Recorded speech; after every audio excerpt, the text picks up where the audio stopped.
Johnny and Johnny, how did you guys form this relationship?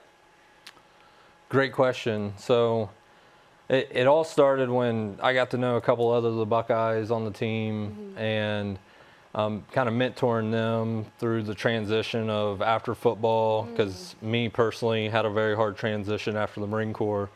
So I felt like football transition into the real world was also kind of similar in a way. And one of the guys asked me, Johnny, Paris, and Terry were all getting ready to go in the league, and they said, hey, do you want to meet Johnny? And I said, absolutely. And a big reason of that was, A, we're both named Johnny, so I thought that was neat perspective. But more so to that, knowing his story, because I was a senior as he was coming in to Ohio State, because I went to Ohio State after the Marine Corps. And just watching him go through his adversities with injuries, knee injury, which I'm going through right now, and him giving thanks to God and pointing up after every touchdown was what resonated with me as a person. And then once I got to know him better, it was all from there. So how long have you guys been friends then? Five, 6 years now. Yeah.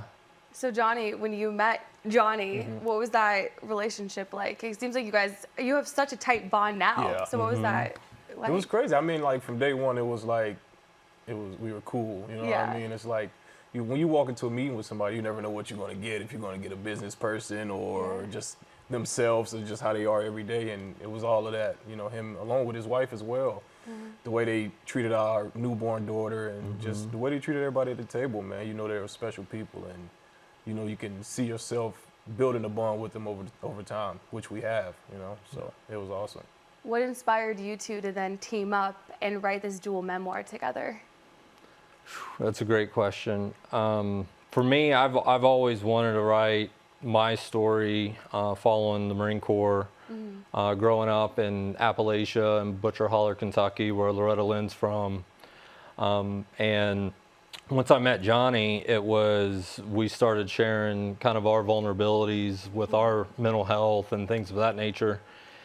And the more I got to know him, it just seemed that on paper, him being from Florida, me being from Kentucky originally, we should probably never be friends if you were just to write our lives out on paper.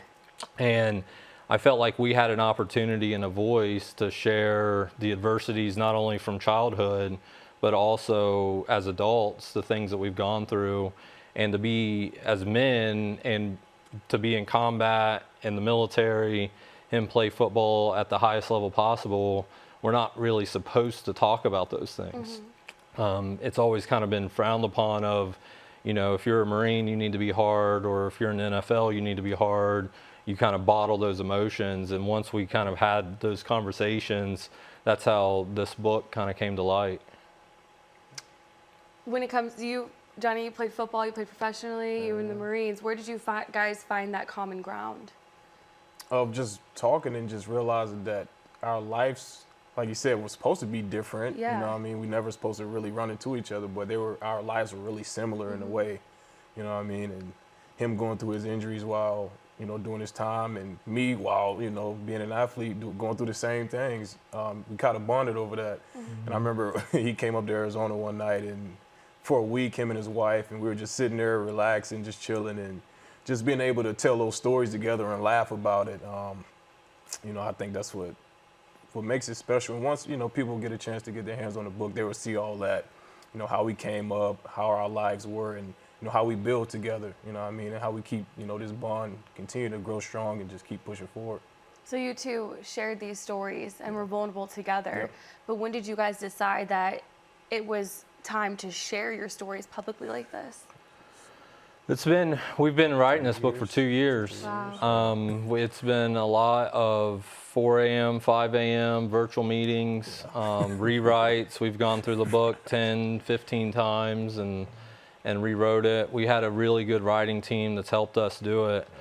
And I think as you read it, you start to see parallels from even our early years as kids all the way up through adulthood. And that's what's really neat about the read is it's vastly remotely different upbringings, different paths that we went as adults. But in hindsight, you look at it and you're like, well, that's not too different. So I think there's beauty in that too. Yeah. Did you guys grow even closer from Yeah. collaborating Oh, yeah. on this? Absolutely. Because you learn more about a person. Like, Yeah. of course you know, but like once you get to read it and you get the details of certain things, you're like, wow, you know, it's crazy. So you build bonds from stuff like that. It's like kind of going to war together, but just within a book, you know? Right. Gosh. So yeah. And that's kind of what the cover also demonstrates in itself is, you know, being from Herman Webb, who was Loretta Lynn's brother. He was kind of a grandfather-ish figure to me when I lived down in the holler. And I remember specifically asking him one time, you know, how do you get out of a holler as a little kid? And he said, there's only two ways: become famous like Loretta or go to war. And so when you look at the cover, you see a little boy in a Marine Corps uniform with Appalachia behind him. And that was my only way out to break the generational curse of our family of poverty and being from Appalachia. If you look at Johnny, you know, you've got the scene of Florida behind him as a little boy in a football helmet, and his out of breaking that generational curse of poverty was being really good at football. And so when you are segmented into these roles as kids, you've really got to figure out, how do I break this cycle? Now, breaking that cycle can cause a lot of mental harm and affect your mental health, and that's where our collaboration is to help others try to overcome that. Wow, and that's very strong too and very powerful. Yeah. Of course, we want to encourage people to get their hands on a copy, but if you guys could share, what has been your favorite chapter to write each? A synopsis of it. Jesus, I don't know if I have like a favorite.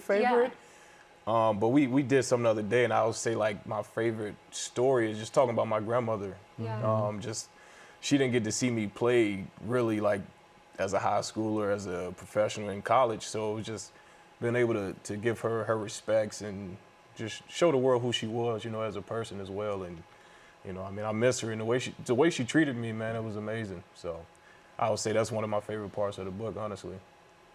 Johnny with a Y? Yeah. I would say just giving tribute and telling some stories from Iraq that have never been told, and giving that tribute to the guys that weren't able to come home. Sharing their stories is really important to me, and it's very powerful. And those are voices that we'll never hear from unless they're told. And I think that's my favorite part of the book, is being able to share some of that. So. And the book officially is released today. Yep. Where can people find it and get their hands on a copy? You can go get it off Amazon, Barnes & Nobles. You go on our social medias, you can find it. So yeah, go get your hand on one of those things, man. It might help change your life and the way you view things one of these days. So definitely, man, I encourage you to go out and grab it. And what do you guys hope that readers get out of this book and hope to inspire? For me, it's I've always told him this is, you know, the writing process is long. 2 years is a long time to write a book. Yeah. And I've always, you know, we've always talked about it, and I said, you know, if this saves one person's life from not committing suicide, whether it's a veteran or an athlete, then everything we have done was worth it. And so ultimately that's our goal, is to help those that might be in a valley right now mentally, just to be able to overcome that and see that, you know, there is some hope if you're able to conquer your modern day Goliath. And to us, that Goliath is mental health. For me, it's really just showing people where I'm from that you can be more than just an athlete.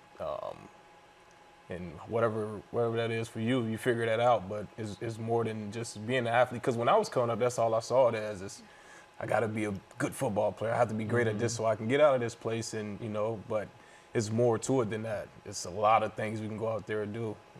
Just put your best foot forward and keep going.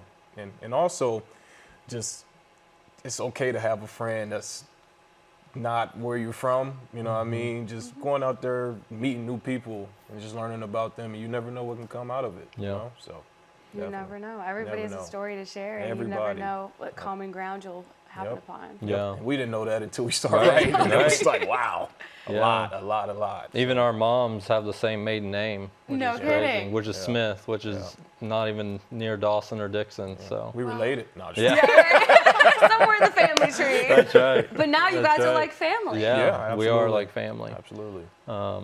Yeah, and I think from what he did in football and what I did in the Marine Corps, it's neat to see those similarities there too. Is when you're put on a team like the Buckeyes, you may have disagreements, or you're having a collection of people come together that don't know each other and are from all over the country, and it's the same thing in the military. But for the greater good, you have to make it work, and you have to be open-minded, and you have to have empathy for other people, and I think that's what we demonstrate a lot in the book. So thank you, very well said. And I'm excited to get my hands on a copy too to read your guys' stories. Man, we appreciate Thank it. you. Yeah, of Yeah. course. Definitely. Thank